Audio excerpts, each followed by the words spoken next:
అవని అక్షయ్కిచ్చిన 50 లక్షల్ని కాజేస్తుంది పల్లవి. ఆ డబ్బుని తీసుకొచ్చి తండ్రి చక్రధర్కిస్తుంది. ఆ విషయం తల్లి రాజేశ్వరికి తెలియదు. అయితే పల్లవిపై అనుమానంతో రాజేశ్వరిని సంప్రదించింది అవని. ఆ తర్వాత ఏమైందో నేటి ఎపిసోడ్ లో చూద్దాం. భరత్ దగ్గర దొరికిన డబ్బు దొంగతనం చేయలేదని తేలిపోయింది. మరి పోయిన డబ్బు ఎవరు కొట్టేశారు అనే దానిపై ఆలోచనలో పడింది అవని. 100% మన ఇంట్లో వాళ్లే ఆ డబ్బును కాజేశారు కన్నయ్య. వాళ్లు డబ్బుల్ని నొక్కేసి దాన్ని నాపైకి నా తమ్ముడిపైకి వచ్చేట్టుగా ప్లాన్ చేశారు అని కమల్తో అంటుంది అవని. ఆ మాటతో కమల్, నిన్ను టార్గెట్ చేశారంటే అక్షయ్ అన్నయ్య అలాంటి పని చేయడు. మన ఇంట్లో నువ్వంటే పడనిది పల్లవి, శ్రేయ వదినలు వీరిద్దరికి మాత్రమే. అంటే వాళ్ళిద్దరిలో ఎవరో ఒకరై ఉంటారు అని అంటాడు. అనుమానించడం వేరు, నిజం తెలుసుకోవడం వేరు కన్నయ్య. నిజం తెలుసుకోకుండా వాళ్లే చేశారని చెప్పలేం అని అంటుంది అవని.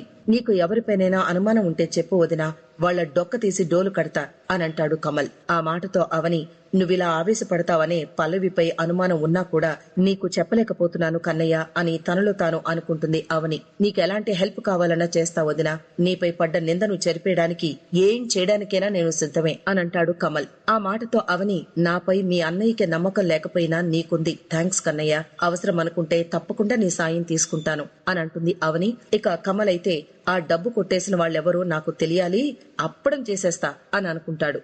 ఇక శ్రీకర్ కి తెలియకుండా ఓ తప్పుడు కేసును వాదించడానికి ఒప్పుకుంటుంది శ్రియ. అది చూసిన కమల్ శ్రీకర్, శ్రియలతో గొడవ పడతాడు. అయితే అందరి ముందు భార్యని సపోర్ట్ చేసిన శ్రీకర్ ఇలాంటి తప్పుడు పనులు ఇంకోసారి చేస్తే మర్యాదగా ఉండదంటూ శ్రియపై చెయ్యి లేపి మరీ వార్నింగ్ ఇస్తాడు. ఇక అవని బయటికి వెళ్లగా ఆమెకు పల్లవి తల్లి రాజేశ్వరి ఎదురుపడుతుంది. నువ్వు కోరుకున్నట్టుగా మళ్లీ అందరూ కలిసి మీ ఇంటికొచ్చేశారు. మీరంతా కలిసి ఉండడం నాకు చాలా సంతోషంగా ఉందమ్మా. అందరూ బాగున్నట్టే కదా అని అంటుంది రాజేశ్వరి. ఏం బాగుండడం పిన్ని, ఏదో ఒక సమస్య వస్తూనే ఉంది. ఇంట్లో పరిస్థితులేం బాగోలేవు పిన్ని, ఎవరూ సంతోషంగా లేరు అని అంటుంది అవని. అయ్యో, మళ్ళీ ఏం జరిగిందమ్మా అని అడుగుతుంది రాజేశ్వరి. ఏం జరిగినా కూడా దానికి కారణం ఒకే ఒక్కరు. మీ కూతురు ఎలాంటిదనేది మీకు కొద్దిగా మాత్రమే తెలుసు, నాకు మొత్తం తెలుసు.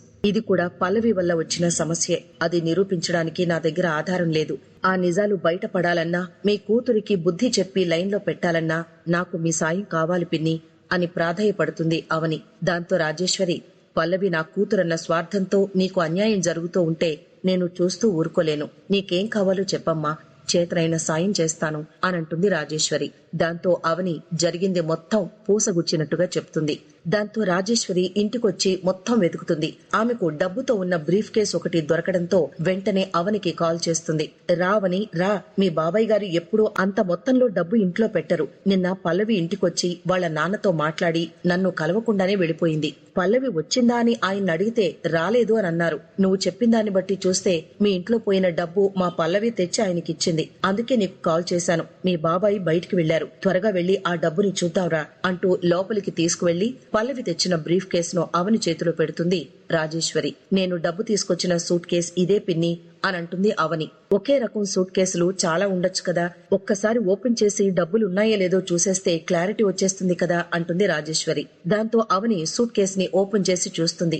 ఆ డబ్బే ఈ డబ్బు పిన్ని. ఈ సూట్ కేస్ నేను ఇంటికి తీసుకువెళితే దీన్ని ఎవరు తీసుకున్నారో తెలిసే అవకాశం ఉంది అని అంటుంది అవని. దాంతో రాజేశ్వరి, సరే అయితే ఈ డబ్బు గురించి మీ బాబాయ్ నాకేం చెప్పలేదు కాబట్టి ఆయన అడిగితే నాకేం తెలియదంటాను, నువ్వు తీసుకువెళ్ళు అని అంటుంది రాజేశ్వరి.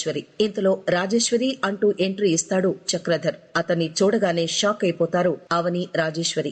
మీ బాబాయ్ వచ్చేశారమ్మా, నువ్విలారా అంటూ అవనిని దాచేస్తుంది. మీ బాబాయ్కి ఏదో ఒకటి చెప్పి మేనేజ్ చేస్తాను, నువ్విక్కడే ఉండు అని అంటుంది. రాజేశ్వరి కంగారు పడ్డాన్ని చూసి అనుమానంగా చూస్తాడు చక్రధర్. వెళ్లేటప్పుడు ఆలస్యం అవుతుందని చెప్పారు కదా, అప్పుడే వచ్చేశారేంటి అని అడుగుతుంది రాజేశ్వరి. ఏ, తొందరగా వస్తే నీకేంటి ప్రాబ్లం? కోటి ఇటురా అని పిలుస్తాడు చక్రధర్. అతన్ని చూసి షాక్ అవుతుంది అవని. భరత్కి 50 లక్షలు ఇచ్చానని చెప్పి పేపర్స్ మొహాన కొట్టి డబ్బులు తీసుకొచ్చిన వ్యక్తే ఈ కోటి. ఇతను ఢిల్లీ వెళుతూ అతని దగ్గరున్న 50 లక్షల్ని నా దగ్గర దాచాడు. నా గదిలో సూట్ కేసు ఉంటుంది, వెళ్లి తీసుకురా అని అంటాడు చక్రధర్. దాంతో సరేనంటూ రాజేశ్వరి క్యాష్ తీసుకురావడానికి లోపలికి వెళుతుంది. ఇది మీ బాబాయ్ ఫ్రెండ్ దటమ్మా, నాకేం అర్థం కావడం లేదు అని అంటుంది రాజేశ్వరి. నాకు అర్థమైంది పిన్ని అంటుంది అవని. మరి ఏం అర్థమైందో రేపటి ఎపిసోడ్ లో చూద్దాం.